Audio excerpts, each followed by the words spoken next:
They said it would never be done, but Joe Rogan had Donald Trump on his podcast. For years, Joe Rogan said, I will not have Donald Trump on. I just don't think it would be good for the podcast. But what do you know? He was on there.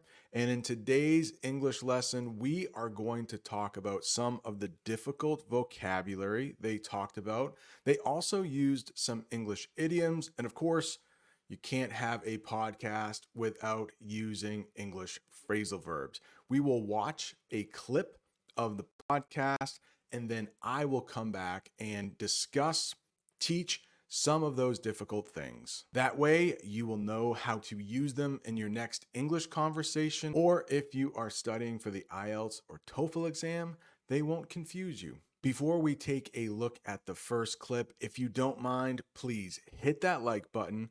Other English learners will be able to find the channel. And if you haven't subscribed yet, subscribe so you never miss another English lesson. I often talk about things in the news, like Trump working at McDonald's. They at least knew whoever that guy is, that's him. That's really him. When you see certain people talk, certain people in the public eye, you don't know who they are. They talked about how tough it is to be in the public eye. Let's talk about what the public eye means. It means being seen and noticed by the public. Private is the opposite of public. If someone is a very private person, you don't know a lot about their life. Donald Trump might be one of the most famous people in the world, so of course he is always in the public eye. Let's take a look at a sentence that uses public eye. Donald Trump has been in the public eye throughout the 2024 election, especially with his podcast appearances. They at least knew whoever that guy is, that's him. That's really him. When you see certain people talk, certain people in the public eye, you don't know who they are. You have no idea who they are. It's very difficult to know. You see them in conversations. They have these pre-planned answers. They say everything. It's very rehearsed. They also mentioned pre-planned. Anytime you see pre in English, think before. So this word literally means planned before. But let's take a look at the official definition. Planned and advanced before something happens. The opposite of pre-planned is off the cuff. Most, if not all, of President Trump's speeches are off the cuff. I mean, I think he has a teleprompter to read, but after a couple minutes, I think he forgets the teleprompter and just starts talking off the cuff. Definitely not pre-planned. Let's use pre-planned in a sentence. Some believe that certain questions in political interviews are pre-planned to avoid surprises. This interview with Joe Rogan was definitely not pre-planned. Along with pre-planned, you have rehearsed. Let's talk about what rehearsed is: practiced or prepared beforehand. Critics often say a politician's statements sound rehearsed, but Trump's interview on Rogan's podcast or Rogan's show was candid. Candid is the opposite of rehearsed. Candid and off the cuff are pretty much the same thing. You don't know who they are. You have no idea who they are. It's very difficult to know. You see them in conversations. They have these pre-planned answers. They say everything. It's very rehearsed. You never get to the meat of it. The meat of it. The meat of it. Some people might like to eat meat. If you don't like to eat meat, you are a vegetarian, but this has nothing to do with food. It's the most important or main part of something. The meat of the Rogan interview was when Trump discussed his strategies for the election. You never get to the meat of it. One of the beautiful things about you is that you freeball. All right, Freeball. Freeball has a couple different meanings in English. I will only talk about the one they used in the podcast. It means to improvise, again, off the cuff, improvise, very much the same thing. To improvise or do something without preparation, without preparing for it. Joe Rogan's style is often to freeball his interviews, letting conversations flow naturally. Yeah, and this is like a 2.5 hour interview. I only took a small portion of this. If you have questions while you watch the entire interview, leave them in the comments section, and then I will do another English lesson answering your questions about this podcast. You never get to the meat of it. One of the beautiful things about you is that you freeball. Like, you get out and you do these huge events, and you're just talking and you're making. We've highlighted you on the show many times when you did this Biden impression where he's walking around, he doesn't know what he's doing. It's funny. It's stand up. It's funny stuff. Impression. It has a couple different meanings in English, but in the podcast they use it like this: to act like someone else. Trump will often impersonate, that is the verb, he will often impersonate other people. Joe Rogan mentioned how he impersonated Elon Musk, and he also impersonated Joe Biden. Right now, I am going to impersonate Donald Trump. It's going to be bad. I'm sorry, but I love it when Trump used to say, it's going to be huge, gonna be huge. He doesn't say that as often, and it really breaks my heart. It really makes me sad. I would like him to say, it's gonna be huge, just a little more often. Trump did a great impression of Joe Biden in a previous interview. Like, you get out and you do these huge events, and you're just talking and you're making. We've highlighted you on the show many times when you did this Biden impression where he's walking around, he doesn't know what he's doing. It's funny. It's stand up. It's funny stuff. But it's like and you're making fun of Elon one time. You're doing an Elon impression. It's great. You have like comedic instincts. Comedic instincts. Now, Joe Rogan is also a stand-up comedian. He gets up on stage and tells jokes. Some people don't think he's that funny. They think he is a better podcaster than he is comedian, but he has great comedic instincts. And guess what? Donald Trump also has great comedic instincts. What are those? The natural ability to be funny or make jokes. Sometimes I'm not sure if Donald Trump means to be funny, but he is. Joe Rogan used his comedic instincts to lighten the mood during discussions on serious topics. Yeah, it's the ability to make jokes without thinking about it. In the interview, they talk about how Donald Trump said that Hillary would be in jail if he was running the country. It's just awfully good that someone with the temperament of Donald Trump is not in charge of the law in our country. Because you'd be in jail. Secretary Clinton. I mean, that's great comedic instincts. It's funny stuff. But it's like and you're making fun of Elon one time. You're doing an Elon impression. It's great. You have like comedic instincts. Like when you said to Hillary, you'd be in jail. Like it's great timing. And along with great comedic instincts, great timing, it also has like, you don't have to think about the joke. You can think of a joke immediately, or maybe you wait until the right moment to make that joke. Let's look at the official definition. Saying or doing something at the perfect moment for effect. Trump had great timing when he said that Hillary would be in jail. You have like comedic instincts. Like when you said to Hillary, you'd be in jail. Like it's great timing. Yeah. But it's like that kind of stuff was unheard of as a politician. Unheard of. So many things that Trump does is unheard of. I mean, what other presidential candidate has worked a shift at McDonald's? I mean, that's unheard of. What's the definition of unheard of? Something unusual or surprising. It was unheard of for a former president to appear on a podcast like Rogan's so close to an election. Yeah, in the past, I don't think presidential candidates would appear on podcasts like this, where they swear, where they talk about really candid things. But things are changing. Donald Trump has been doing a lot of these interviews. JD Vance, his vice president, just sat down with Theo Vaughn and did a great interview. But it's like that kind of stuff was unheard of as a politician. Like no one had done that.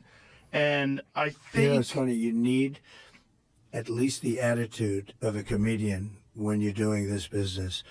This is a very dangerous business. First of all, it's a very tough business. When it's the most dangerous business. It's the most, well, for a job. Yes, I mean, other than going to war and being a firefighter or being a cop. Yeah. It's the most dangerous business. It's the most dangerous. Being president is the most dangerous. Especially you. I mean, you haven't even got to the election. There's been 2 assassination attempts.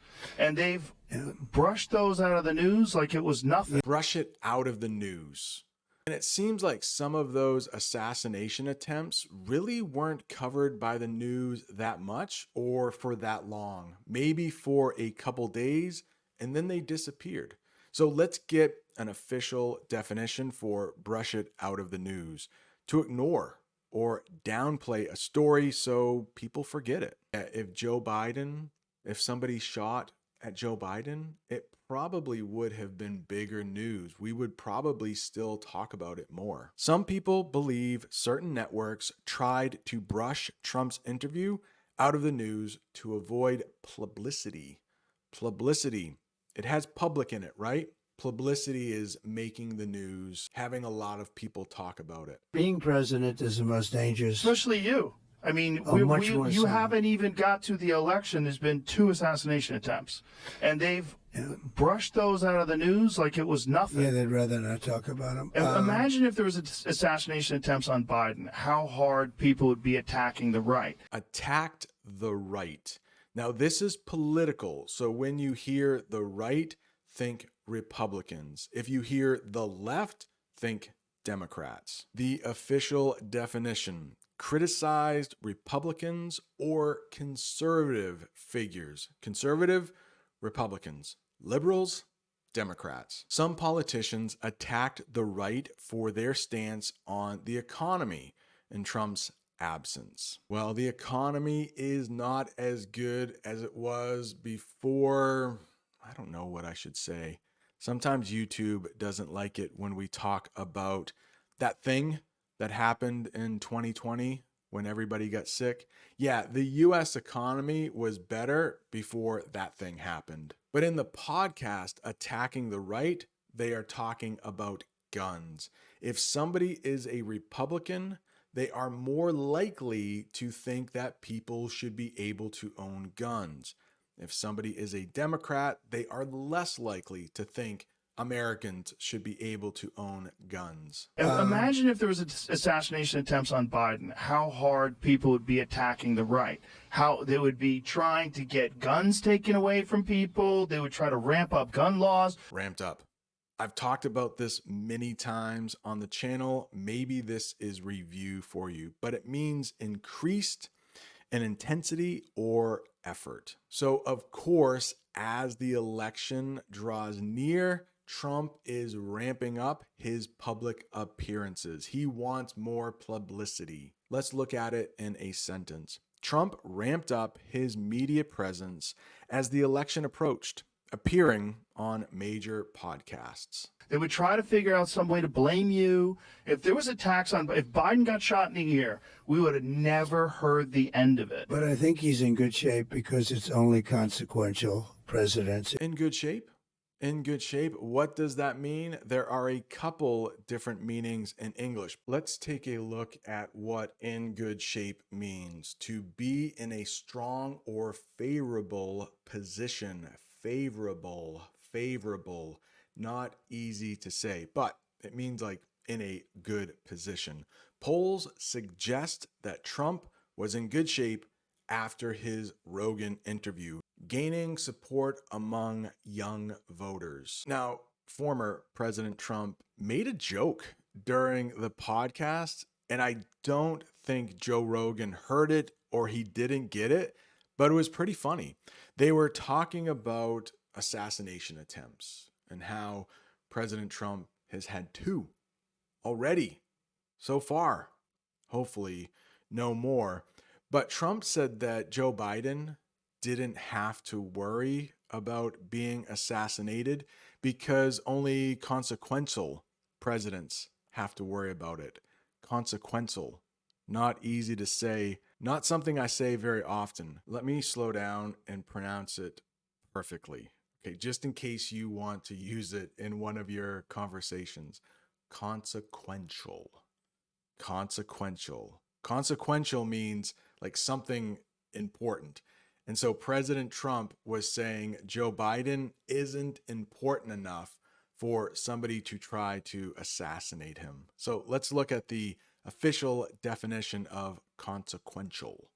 A president, or a consequential president, is a president who is important and does great things. According to Donald Trump, Joe Biden is not a consequential president. Let's use it in a sentence, and I will hope that I pronounce it correctly. Again, Trump made a joke saying that Biden doesn't have to worry about being shot. It's only consequential presidents who have to worry. They would try to figure out some way to blame you. If there was a tax on, if Biden got shot in the ear, we would have never heard the end of it. But I think he's in good shape because it's only consequential presidents. If you take a look at what's happened, look, I'm for having countries pay us billions and billions and trillions even dollars. I took in hundreds of billions of dollars from China. Nobody took in 10 cents, not one other president. Took in. There, again, a couple ways that we use this in English. It is an English phrasal verb, but in the podcast, they use it like this: accepted or absorbed information or experience. The audience took in Trump's perspective on key issues like immigration and the economy. I think Joe Rogan tried to get President Trump to talk about the economy and immigration, but he has a way of answering the question, but talking about several other things while he answers it. I do things that make it, that don't necessarily make me so popular. I just do what's right. And when you do that, you're more, look at Iran. We would have never had the attack on Israel at all. Iran was broke. I told China, if you buy, you can't do business in the United States under any circumstance. We're going to go cold turkey with China. Cold turkey. This is a very old idiom still being used. A lot of people talk about it when they stop smoking. To go cold turkey means to just stop like that. To stop something suddenly without preparation. Trump claimed he would cut off certain policies cold turkey if reelected. That is just an example sentence. In the podcast, he talked about stopping trade with China cold turkey. He didn't do that, but he said some people wanted him to do that. We're going to go cold turkey with China. Some people think that would have been a good idea anyway. But if you buy any oil, 1 barrel of oil from them, you're not doing business. I said that to many countries. Iran was broke. They had no money for Hezbollah. They had no money for Hamas. They had no money. But I make myself, I understand what I'm doing. You make yourself a target. And it's a very dangerous business. But if you just look at statistically, so I said a thing, I don't know if it's right, but 0.1% for a race car driver. It's pretty dangerous business, right? Here's another hard word to pronounce. I really have to think about it when I say it. Statistically. Statistically. Now, if I were saying this in normal conversation, I probably wouldn't worry about it so much, but since I am an English teacher, I'm teaching English right now, I should pronounce it perfectly. Perfectly. Statistically. Now I'm worried that I'm not pronouncing things perfectly. Statistically means based on numbers or data. This is scary. This is a very dangerous job, being an American president. So let's look at a sentence using statistically.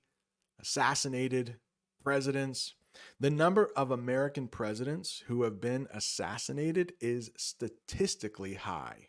How high, you might be wondering? Well, let's look at this paragraph. The U.S. has had 46 presidents, with 4 assassinated in office: Abraham Lincoln, James Garfield, William McKinley, and John F. Kennedy. Several others, including Theodore Roosevelt and Ronald Reagan, survived assassination attempts, highlighting the ongoing risks of the presidency. Yeah, so you can add Donald Trump to that. You can add another president, Gerald Ford, to that. If you become president, there is a good chance that somebody is going to try to shoot you. They also mentioned another job, bull riding. That is another job where people will often die, but compared to presidents, it's statistically pretty small. They say 1/10 of 1%. But of course, bull riding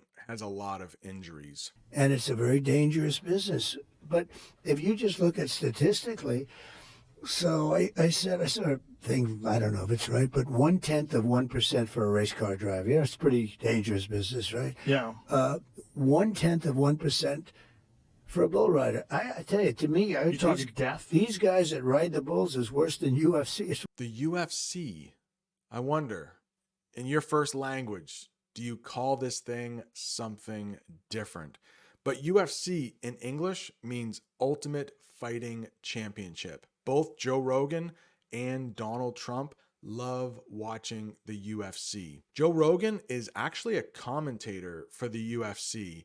That means he talks to like the television audience while people are fighting. Here's the official definition: a professional mixed martial arts organization. Trump's support from UFC fans showed his popularity among sports fans. Yeah, President Trump is going to football games. I think he's really trying to get the votes from sports fans. We talked about this earlier, assassination attempt. Sometimes we will use murder. Murder is just for regular old people. An assassination is when somebody is killed for political reasons. An assassination attempt is when somebody tries but doesn't kill that person. Here is the official definition: a planned attack on someone's life, someone who is politically connected. The interview mentioned security concerns after the recent assassination attempt on Trump. But with a president, if you look at The amount of assassination attempts. and Yeah. attempts too, Yeah. and attempts. No, it's a very dangerous position. I never thought of that, by the way, when I did it. You don't tend to. Did you just assume because don't people think loved you it's- on The Apprentice, they were going to love you as a Well, I president? figured it would be so easy. Yeah, former President Trump used to have a television show. They talked about that in the interview. It was called The Apprentice. It was like business, like a game show with business things. Whoever ran the best business for that week would move on to the next week. Whoever did the worst job would be eliminated. Let's look at the official definition: a reality show where contestants compete for a business job. You fired. That is where that line comes from. Each week, President Trump would have to fire somebody on the show. Rogan asked how Trump's experience on The Apprentice influenced his approach to politics. Did you just assume because don't people think loved you it's- on The Apprentice, they were going to love you as a Well, I president? figured it would be so easy. It's Well, very it probably interesting. would have been if the media didn't attack you the way they did. If they didn't conflate you with Hitler. I mean, even today, like Kamala was talking about you and they're going to take what you said about Robert E. Lee. Oh, Donald Trump he wishes the loves South Robert E. won. Lee. Conflate. That means to combine or confuse two things as one. I will not say the name that they used on the podcast. They conflated, or some people conflate, President Trump with another world leader that had a small mustache. He was the leader of Germany during World War II. I do not dare say his name here on YouTube. But let's use conflate in a different sentence. Trump warned against conflating his policies with those of other Republican leaders. He talked about many times in the interview where he had to battle 18 other Republicans to get the presidency the first time. They also talk a little history about the Civil War, and sometimes they conflate Trump with this guy, Robert E. Lee. He was a Confederate general in the American Civil War. So he was basically an enemy of the United States. During the Civil War, there was another country called the Confederate States of America. The southern part of the U.S. decided to leave, and there was a war fought between the two sides. Robert E. Lee was the military leader on the other side. When the South lost, the United States took his land, Robert E. Lee's land, and made it Arlington Cemetery, which you can visit today. And I have actually done an English lesson at Arlington Cemetery. I hope your English is better after watching this whole English lesson. Nice job. If you're looking for more English lessons, write down there. I did an English lesson about President Trump working at McDonald's. Thank you so much for watching. See you next time.